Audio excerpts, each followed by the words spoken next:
with a hypothetical situation. You've got this friend. They're a good, lifelong friend.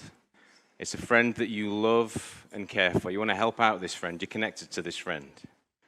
This is a lifelong friend that you're thinking about, but they are changing as you hang around with them, and you can see them changing as you go. And they're changing, not for the better, but they're changing for the worse. Does this ring any bells with anybody? This is a lifelong friend. You love them. You care about them. You've known them for a long time, but they are changing right in front of your eyes. They're getting worse. Their character is falling apart a little bit. They're getting stubborn. They're getting superior. They're getting more and more self-righteous, a little bit bigoted, a bit more judgmental, a bit more narrow-minded. And you love this friend, and you care about this friend. How do you get through to this friend? How do you help them think about how they're being? What would you do? And maybe you're scratching your head at the moment and thinking, I've got friends like that, and I wouldn't say anything about anything like that. How would you get through to somebody like that? Hold that thought. Hold that question. Think of that friend. One of the big problems with Jonah, as Jude sort of alluded to at the start, the actual message of Jonah doesn't really get through. It's a real struggle for it to get through. We're so familiar with it, story of Jonah. As soon as we thought about it, I think the graphic gets us to think slightly differently, but as soon as we think about the story of Jonah, we say, I can switch off. I know exactly where this story is going. I know the message. I know where you're going with it. We've got 7 weeks of this. We're familiar with the story. We don't take it seriously, the story of Jonah, I don't think. We see the little cartoon fish or the big cartoon fish. Is that what you're thinking of when you think of Jonah? We see the boat bobbing along. We see Jonah, the cartoon character of Jonah. And just like a kid's cartoon, if you've got kids and you've got to sit there and watch the TV with them, you just sort of soak through it. Nothing sort of sinks in, does it? You just watch it in a haze. Apart from maybe Bob the Builder, that's got some depth. But everything else is just like a bit of a haze. And Jonah's a bit of that kind of story. To us anyway, or it's become that kind of story. Another thing that happens, one of the other reasons that the message never gets through, is we get stuck between the hole. We get stuck in the hole between it being a literal story and a pictorial, parabolic, allegorical story. We get stuck between trying to figure out which one of them it is. Is it a real thing? Is it a story that we're supposed to get meaning from? There's a man in a fish, and it's a fish that can vomit out on command. And let's be honest, there is something of the ring of crazy about that kind of story. So we move away from that kind of story and we go, well, let's look for some depth of meaning. Let's imagine that the Bible is saying something to us about meaning there. And as soon as we start to do that, we say to ourselves, oh, we can't do that because it's God's word. It's got to be actually exactly true. And what happens with this combination of things, the story of Jonah often, sort of as Jude said at the start, we leave it at arm's length. We say, I know about that, it's familiar. There's the crazy thing with the fish. I don't know whether that's actually true, whether I'm supposed to dig around for the meaning. I'm just going to stick with the cartoon version. And we leave it there often. I've done that. If you put your hands up, if Jonah's the story that's changed your life more than anything else. Often with Jonah, we leave it there. But what we're going to do for the next few weeks is hold our eyes over it and open it up. It's an awesome story. It's a story for now. It's a story that's going to help you out right now. So we're going to open it up. First thing I'm going to say is it's not a familiar story. It's not a kid's story.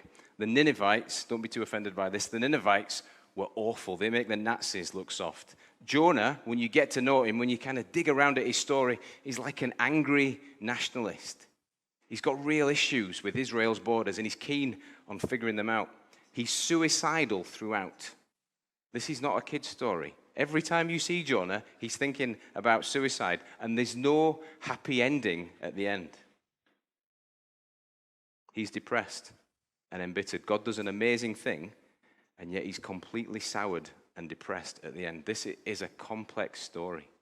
We don't know whether to root for him or wish him dead.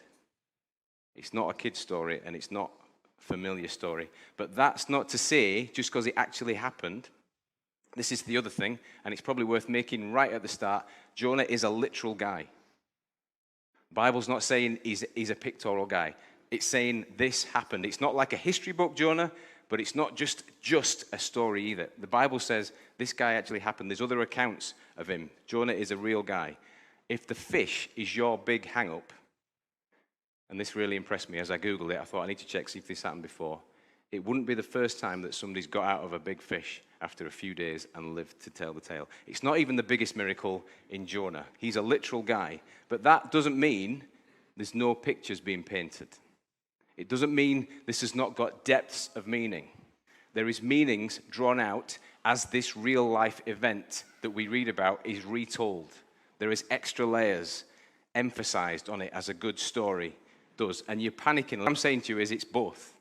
It's a literal thing that happened, and it's got a beautiful extra layers of story. And if you're panicking and you're saying, I don't think you can say that about the Bible, Ash, get into your Old Testament. It happens all the time. A prophet called Hosea, God spoke to him and he said, I want you to marry the promiscuous, maybe even the prostitute Gomer, and I want that to be a picture of Israel's unfaithfulness. It's this actual literal event that is like a story for us to learn from. Jesus does the same thing. Jesus paints these pictures too. He details the life of the very literal and real rich man and Lazarus. Do you know that story? And it's two real guys, but it's also a picture for them of heaven and hell. There is more to this story than we think.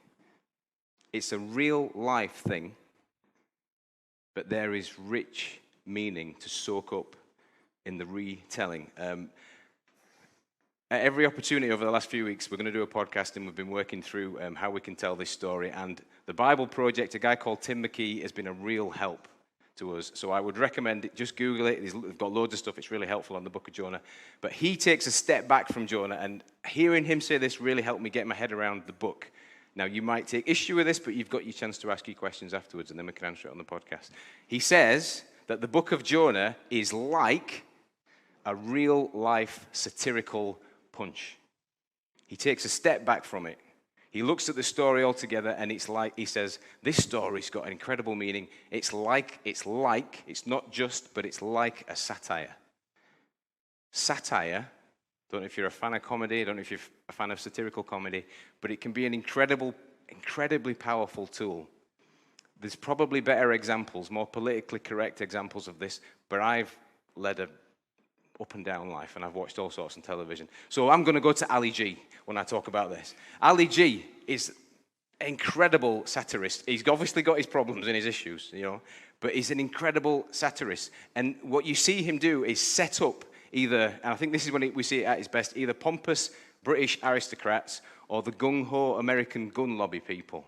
And what he does is he makes them, as he satirizes them, he makes them parodies of themselves. The more that they talk, the longer that they are on screen, the more that they talk, the more their own flaws are exposed. And it's not just a funny thing. It's not just that we laugh at it. It becomes an incredibly powerful thing. Some of the difficult, hard-to-face issues, like entrenched beliefs, stuff that we can't see in ourselves, that Americans can't see in themselves, that Brits can't see in themselves, that the rich can't see in themselves, are brought to light. That's what happens with satire. It's like it exposes them and puts them up there, and it puts them up there, and it's possible when they are up there, when they are outed, to be dealt with. What would you say are people's biggest criticisms of organized religion in the church? Just have a think for a second. What would you say people look at the church, they look at Christianity, Christendom, and they say, these are the biggest flaws? What do you think they would be? Have a little think. See if you can come up with 2 or 3. I've got to tell you, it's the same criticism that Jesus had of religious people. It's the same criticism that we had about our friend, our hypothetical friend at the start. It's deep-rooted, hard to shift, hard to see in yourself. Stubbornness, superiority, self-righteousness, being judgmental, being narrow-minded. Does any of that stuff resonate with you? You tick any of those boxes? They do me. And God says to us, that is not how you are meant to be. That is one of the things he is saying to us through the book of Jonah. Jonah is at least in part a satirical punch for religious people. So just hear me out for a second. Jonah, he's a prophet. He's God's man. He's God's representative. He's the archetypal Hebrew person. That's who he is. He is God come down, and he's the voice of God. And yet, Look at the satire if you can stand back far enough from the book. God says to him, go left, depending on whether you're facing north or south, Tarshish and Nineveh. God says, go this way, and Jonah goes that way. He declares, we'll see this as we go through the story, he declares when he meets the sailors and he goes on the ship that he worships the God of the land and the sea, and he declares that to pagan sailors.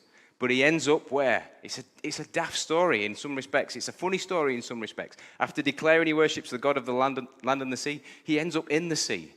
And it's not him that worships God, it's the pagans that end up worshiping God. If you're a Hebrew, this is a funny story. We might not be laughing out loud at the moment, but if you're a Hebrew, you're going, this is ridiculous. Look at Jonah. And though he really doesn't want to preach at all, this is the underlying story as it goes through. He doesn't want to go there. He doesn't want to preach. He only preaches an 8-word sermon. Maybe you're thinking, I'd listen to an 8-word sermon. Get it over and done with, Ash. He doesn't want to be there. He doesn't want to preach, and he's God's mouthpiece. And yet, everybody gets saved. This is what happens. He's a bit of a joke. The more he opens his mouth, the more God's people's issues, the longer that he talks, the longer that he stays on screen, the more God's people's issues, their stubbornness, their superiority, their self-righteousness, their judgmentalness becomes exposed. And the more real change is made possible, the more powerful it becomes. We see the story of Jonah, and we are exposed to all of the flaws in our religious background. How would you speak to your friend? Your friend with the stubbornness and the pride and all of those issues. What would you say to your friend? Sometimes you've got to call them out. There's a load of books in the prophets. There's a load of prophets. There's a long list of them. Often they just call people out. But Jonah shows us an extra level of care. Sometimes to change, you've got to be able to see yourself, who you are and who you are meant to be. If you're getting worried that the Bible can't work like this, I want to remind you that Jesus does this all the time. Jesus encountered the full stubbornness of God's people. He encountered the full flare of it. That when he came in love, he encountered them as stubborn, superior, self-righteous, judgmental, and narrow-minded. And he came to them in love. He came irresistibly, unmistakably, and they opposed everything that he did. And he had authority. He was God. He could say to them whatever he wanted to say to them, especially as they were trying to kill him. But in love, with a heart to get a message through, he says things to them like, you've got a plank in your eye. Do you know that story? You've got a plank in your eye. You'd have more luck getting through the eye of a needle. Do you see the craftsmanship in the book of Jonah? God could say whatever he would want to us. All authority is his. He could say whatever he likes. And yet, he loves us so much. He's like that good friend who will come to us, and even in our stubbornness and our not wanting to hear and having to face things that we daren't even look at, he would come and he would do everything that he could in his power for us to get us to see ourselves. Do we ever really see ourselves? Do you know how life-changing it is when you are able to see yourself, when you are able to see yourself in the cold light of day? Do you know how life-changing it is when not only can you see yourself, but you can see who God has made you to be? This is what he wanted for Israel. This is what he wanted for his people. You've got to see yourselves. You've got to see how you are. And you've got to see what I want you to be. So the book of Jonah, first of all, and as we look at this over the weeks, I think this will become more clear. It wants to speak to us. It wants to get us to see ourselves. It's a smart book. It's not a kid's book. We're not familiar with it. We shouldn't be put off by the fish. It's not about the fish. It's about God finding a way to get through to thick-skinned, stubborn religious people. And he does. So really quickly, because I know we started a bit late, and I've got no sense of time because I can't see a clock, but it's just two what I'm going to call Jonah punches. There's probably a much better way of expressing it, but two ways that the book of Jonah starts to get through in these first few verses. First thing that we see is that God tells Jonah to go to Nineveh. To go to Nineveh. Now, we're going to have our eyes drawn to this place, Nineveh, the Assyrians. They are a nasty bunch. They are an evil bunch. As I said at the start, They make the Nazis look kind and gentle and soft. They are credited, it's often good fun Googling this, you can get into a bit of trouble, but when you Google it, they are credited with making torture a bit of an art form. That's an odd credit to your name, isn't it? They would skin alive their prisoners and their victims, and they would hang them on their walls. They were an evil menace to the people of Israel. They were this big bully force that was hovering over them all the time, a constant invasion threat. And when they came, it was brutal. Their methods were divide and conquer. That's how they went about things. They'd tear your families apart. The problem with God sending Jonah, the problem with going for Jonah was not just the getting there and actually facing the reality of this awfulness. It was the fact that God wanted him to go. That God looked at this horrible bunch and he loved them. That was his problem. The going to Nineveh was the figuring out how on earth do you cope with the fact that a God up there, when you really care about your borders and you care about your country and you care about all the things that matter to you, all of your comforts, he cares about the horrible people in this world. It's enough to throw you off the scent, isn't it? How could God want us to do that? Here's the first little point I want to draw out of these first couple of verses. And you can tell me if you disagree. It might be something that you disagree on. You can text. Real love ultimately always takes us somewhere uncomfortable. If it's real love, if we really love something, it will always ultimately take us somewhere uncomfortable. One of the biggest gods of today, one of our biggest idols today, is comfort. We love our creature comforts. And the more progressed as a society we get and the more advanced we get, the more comfortable we become. We work hard. We say it's on our vocabulary all the time. We work hard. Why do you work hard? I just want to be comfortable. All I just want to be comfortable. I want my kids to be comfortable. I want to be comfortable in my retirement. We try to ring fence our world. We try to cozy it up. We try to soften the edges of our world. We try and keep everything familiar. We even do that with love a little bit. We make love as comfortable as we can. We make it as cozy as we can. But love, and this is where we push back. Love, real love. And tell me about this if you've fallen in love with somebody. That is not a comfortable thing. If you've fallen in love with somebody, headline, what is the expression? Hook, line, and sinker. Headline and sinker. That doesn't work. If you've fallen for somebody, then you are not in a comfortable spot. You are wide open. You will do whatever it takes. You are out there. You are vulnerable if you really love somebody. And let me tell you, staying in love with somebody, committing to love with somebody, that's not comfortable either. You think you're planning your whole life to be comfortable. Really loving somebody, committing to loving somebody is a constant sacrifice. You know this. Real love is not a comfortable thing. Someone, maybe you know somebody like this, who really is just a lover of life. They're a giver of love. They believe in love. That is a vulnerable person right there. If you are committed to that, if you really believe it, if you look at the world and want the best for it all the time, do you know people like that? People who stay in love with everything. That is a vulnerable place to be. When we see God's love go to Nineveh, go to the cross, when we see God looking at a city like that, we know that there is more to love than we've got our heads around at the moment. This is part of what this story is saying. When we see Jesus come in love on the cross, when he dies for us, if we believe that, if that's our faith, we see that and we go, man, all that I know about love just doesn't even scratch the surface. See how uncomfortable love is on that cross? See what it looks like?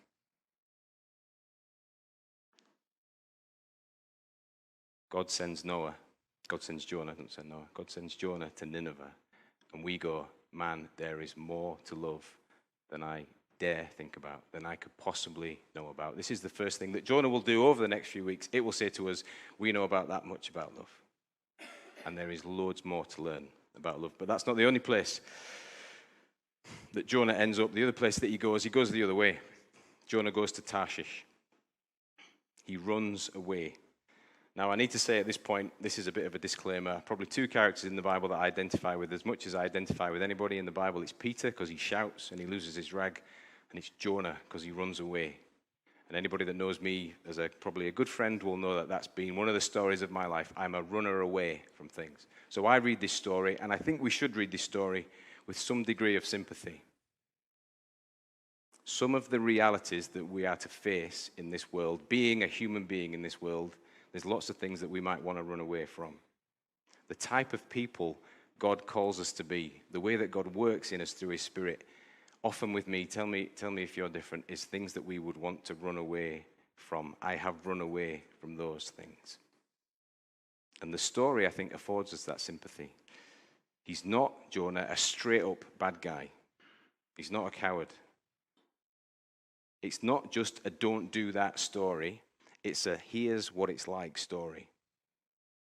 We are called as human beings. It's like this is how it feels. We are called to something wonderful, which we kind of know if we've got faith. And at the same time, we kind of know, and it's kind of our experience that so often we spend our time running in the opposite direction. Jonah chooses the most comfortable path. The most comfortable path as far as I can see. He's got God's people there. He's got God there where he is. He says, I can't stay there. He said, God sent me to Nineveh. He says, I can't stay there. He saves his own skin. He builds a cozy life somewhere in Spain. It sounds nice. This is what he tries to do. He builds comfort. He's able to hold on to all of his prejudices and ways of thinking. He just gets away from it all. Everything remains comfortable. And the story says to us, think about Jonah on that trip and think about where that leads to, where that goes. We don't know exactly where Tarshish is, and that's not easy to say. From a Hebrew perspective, at that time, it's somewhere in Spain. And what you'd say about it is, it's at the end of the world. It's where we fall off the world. It's nowhere. It's the kind of journey that might leave you at the bottom of the ocean. Here's the second point, and it's the last point in the talk. And again, you might have contention with it, but come to me afterwards. If all you chase is being comfortable, the God of today, if all you chase is being comfortable, you actually end up nowhere. If that's all that you want, I just want to be comfortable. I just want to make things all right for me. I want to ring fence my life. I want to keep all my worldviews exactly the same. I want to love who I want to love and not love who I don't want to love. If that is your mindset, then it ends up being for nothing and nowhere. I don't know if you've seen the meme. This might be an over 40s meme. The cookies have got me nailed. It's one I get on my phone all the time. Anytime I'm scrolling, this one comes up. Do you know that meme that in 50 years, it's like sad music, everything that you own, have you got that one? Everything that you own, everything that you've worked for, everything that you've built will belong to somebody else. And I watch it cry. I'm like, oh, this is what happens. It disappears into nothing. It's a good meme though, isn't it? It's why we watch it. It's why it comes back around, because it gets us to think about things. Gets us to think about the reality of things. All that effort we put into being comfortable, so much of what we put our efforts and our time into just disappears. That meme gets us to think about what matters, what lasts, what goes somewhere, what's eternal, and what doesn't last 2 minutes. Part of the great hope of our faith. I say this is a huge encouragement to you. The great hope of faith, of believing in God, of the hope of heaven, is that we have things that last.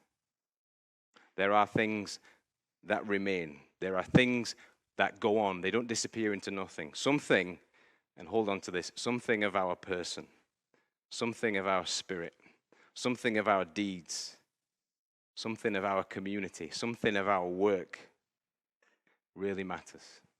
It goes somewhere. As we dig around in this book of Jonah, that great hope that we have, that path, that thing that we're looking for, things that matter, things that last, it gets us to think about that. What in my life lasts?